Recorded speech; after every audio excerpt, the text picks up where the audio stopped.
4 defendants, 1 judge, countless lives hanging by a thread. Inside Judge Raquel West's courtroom, every word could decide freedom or a lifetime behind bars. But when the first man, Logan Eagle, rejects a plea deal that could save him, the air turns electric and fate begins to twist. Mr. Eaglin, in cause number 25 DCCR 0897, you're charged with the second-degree felony offense of aggravated assault with a deadly weapon from October 26th of 2024. Your indictment alleges you were previously convicted of burglary of a habitation, a second-degree felony, March 1st of 2013, in 2 cases on that same date of burglary of a habitation. And then after those were final, you were convicted of possession of a prohibited substance in a correctional facility, a third-degree felony from September 3rd of 2015. What that means is that if you go to trial and you're found guilty and those prior convictions are true, you would be considered a habitual offender. The minimum punishment would be 25 years in prison up to 99 years or life. Do you understand? Yes, ma'am. And I have here on the tablet a plea bargain rejection that you've signed with Mr. Lewis that shows that the district attorney's office has made an offer if you wanted to enter a plea of guilty for a cap of 20 years in prison, which means if you did that, I'm guessing that would be to just count one only. So you would only be pleading to the offense that you're charged with. And the most I could give you is 20 years. I could give you 20, I could give you less. It'll all depend on the information that's brought to me at a sentencing hearing. You have every right to reject that offer and let a jury decide. I just want to make sure you understand what the possible consequences are if you go to trial and what your options are if you wanted to flee. Do you understand all of that? Yes, ma'am. And do you want to reject that offer and have your case set for trial? Yes, ma'am. All right, is there any reason to believe that that offer would change, Mr. Smith? So I do want to make sure you understand, Mr. Eaglin, that after today, unless there is new evidence that comes up that the attorneys don't know about already, I will not accept this a plea agreement after today. Once your case goes on the trial docket, it either, if you plea, it's to something different, or we're going to let a jury decide. You understand? Yes, ma'am. All right, so we'll get it set on the trial docket. Mr. Eaglin, Mr. Lewis has been appointed to represent you. He's one of the attorneys who handles a lot of cases for me here as a court-appointed attorney. With your permission, I can release him and I can appoint another attorney today who could begin preparation for trial a little quicker. Is that okay with you? All right, so Mr. Lewis, you are released. We will appoint someone today, Mr. Eaglin. They should be out to see you very soon to begin preparation for trial. Okay, yes, sir. You can go back with the bailiff. Good morning. Is it Darius? Is it Valier or Valier? Valier. Oh, okay. And will your client waive the formal reading of the motion? He does. Mr. Valier, in cause number 17-27164, I have a motion to revoke your unadjudicated probation. Shows that you were placed on probation June 26th of 2017 for the offense of engaging in organized criminal activity, and that was a 4-year deferred probation. Is that correct? Yes, ma'am. It alleges that you violate, and obviously the years don't look like they match up, but this was filed back in, the motion was filed in 2022, so that would toll the time. All right, so it alleges you violated your probation. Count 1 alleges that you failed to report as directed to the probation department December 28th of 2021 and January 19th of 2022. And how is that true or not true? True or not true? Yes, ma'am. Listen to the question. Thank you. Count 2 alleges that you failed to work faithfully at suitable employment and provide verification of that. And is that true or not true? True. Count 3 alleges that you provided urine sample October 29th, November 1st, November 3rd, November 5th, November 8th, November 10th, November 12th, November 15th, November 17th, November 19th, November 22nd, November 24th, December 1st, December 3rd, and December 6th of 2021 that tested positive for tetrahydrocannabinol. And is that true or not true? So, Judge, in light of our agreement, we can drop their counts. That's our own. Yeah. No new offenses. No, Judge, he, after all those positives, he was ordered to go ISF. to ISF, and he never did. And his explanation for his absconding that I always give him about probation was that he moved in with his girlfriend and tried to ignore it, I guess. Okay. So that's why we're here. All right. Did you enter your pleas of true to counts 1, 2, and 3 freely and voluntarily? And did you plead true to those counts because they're actually true? I have here on the tablet some documents that have your signature on them that the state has marked as exhibit number 1. Before you signed these, did you go over them with Mr. Lewis? Yes, ma'am. Do you fully understand them? Yes, ma'am. And do you understand, if I follow the agreement that you made with the district attorney, that you'll be waiving or giving up any right to appeal? Yes, ma'am. State tenors number 1. Okay. It's admitted. Is there any evidence that Mr. Valier is not competent? Okay. All right, sir, I'm going to find that you entered your pleas of true to counts 1, 2, and 3 freely and voluntarily. Find those counts true. Find sufficient evidence to find you guilty, and at this time find you guilty of the state jail felony offense of engaging in organized criminal activity. Sentence you in accordance with your agreement to a term of 10 months in the state jail prison. You will receive credit on that sentence for any time that you've been in custody that the law gives you the right to receive. I have handed you the trial court certification that shows this was an agreement that I followed, and so you waived your right to appeal. I also handed you a written admonishment regarding your ineligibility to possess a firearm or ammunition. Because of the judgment entered against you, you're ineligible under Texas law to possess a firearm or ammunition. Possession of a firearm or ammunition could lead to charges against you.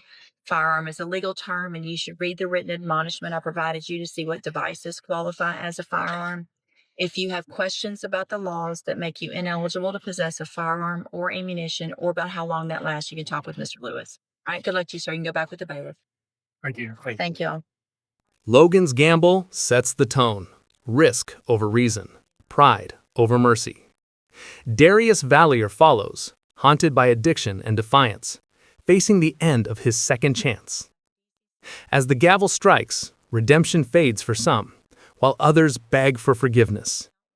Yet the storm is far from over, for Tracy's defiance and Stefan's desperate mistake will test the very limits of justice.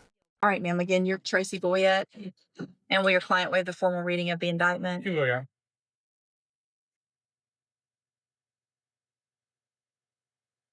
Ms. Boyette, in cause number 25, DCCR 0941, the state's elected to proceed on count 1 only. And you're charged in count 1 with the 3rd-degree felony offense of harassment of a public servant from July 1st of 2025. And how do you plead to that charge? Are you pleading guilty freely and voluntarily? And are you pleading guilty because you did what they charged you with? I have here on the tablet some documents that have your signature on them that the state has marked as exhibit number 1.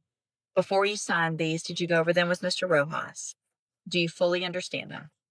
And do you understand, if I follow the agreement that you made with the district attorney, you will be waiving or giving up any right to appeal? Also, do you understand, if you're not a U.S. citizen, that a plea of guilty or no contest may result in your deportation, exclusion from admission to the country, or denial of naturalization under federal law? State tenors number 1. No objection. It's admitted. Is there any evidence that Ms. Boyette's not competent? No, yeah. All right, ma'am, I'm going to find that you entered your plea of guilty freely and voluntarily. Find that you're mentally competent and you understand the nature and the consequences of your plea. Find sufficient evidence to find you guilty, and at this time find you guilty of the 3rd-degree felony offense of harassment of a public servant. Sentence you in accordance with your agreement to a term of 4 years in the institutional division of the Texas Department of Corrections. You will receive credit on that sentence for any time that you've been in custody that the law gives you the right to receive. I've handed you the trial court certification that shows this was an agreement that I followed, so you did waive your right to appeal. I also handed you a written admonishment regarding your ineligibility to possess a firearm or ammunition. Because of the judgment entered against you, you're ineligible under Texas law to possess a firearm or ammunition. Possession of a firearm or ammunition could lead to charges against you. Firearm is a legal term, and you should read that written admonishment I provide you to see what devices qualify as a firearm. If you have questions about the laws that make you ineligible to possess a firearm or ammunition, or about how long that lasts, you can talk with Mr. Rojas. All right. Good luck to you, ma'am. You can go back with the bailiff. Good morning. Are you Stefan? Is it Bodwin? Bodwin. And will your client waive the formal reading of the indictment? He will, Your Honor.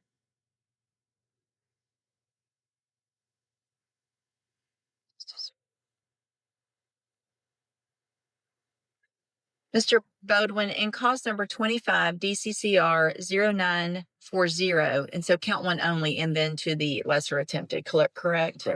The state's elected to proceed on count 1 only, and in count 1 to the lesser offense of an attempted robbery. That makes it a 3rd-degree felony, and that's from June 24th of 2025. And how do you plead to that charge? Are you pleading guilty freely and voluntarily, and because you did what they charged you with? I have here on the tablet some documents that have your signature on them that the state has marked as exhibit number 1. Before you signed these, did you go over them with Mr. Parker? Yes. Do you fully understand them? Yes. And do you understand, if I follow the agreement that you made with the district attorney, that you'll be waiving or giving up any right to appeal?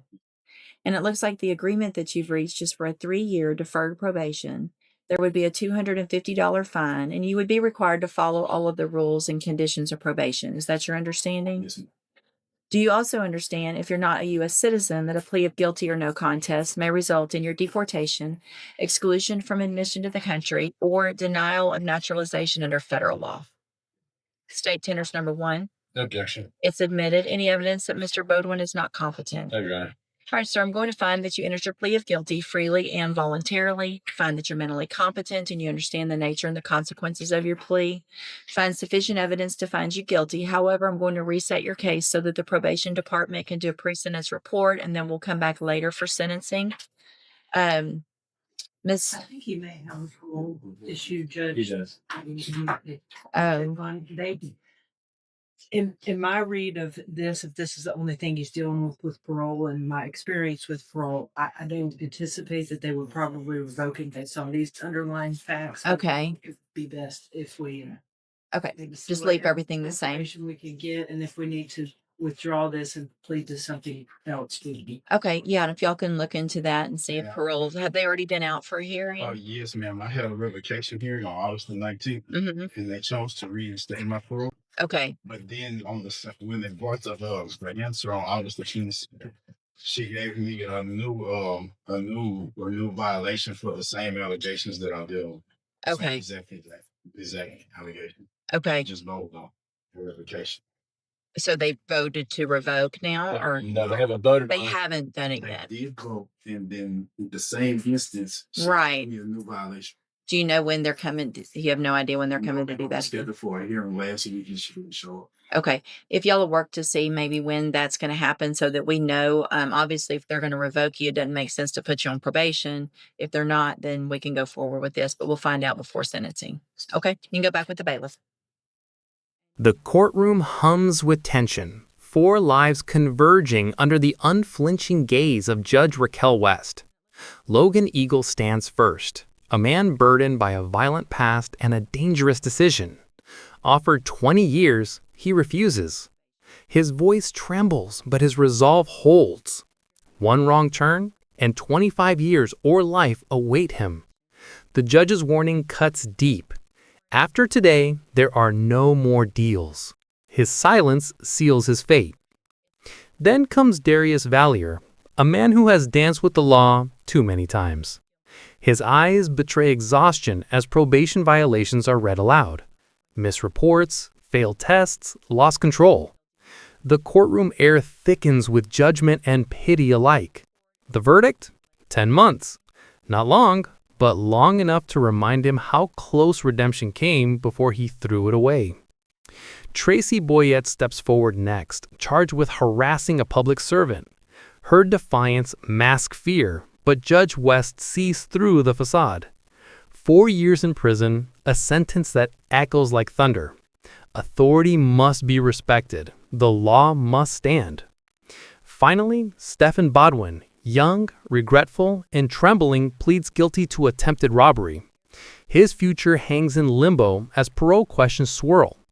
One reckless act, one fleeting moment of desperation, now chained to consequences beyond his control. As the judge's gavel falls for the final time, silence fills the room. 4 stories, each a mirror of choices made and chances lost. In this courtroom, justice is neither cruel nor kind.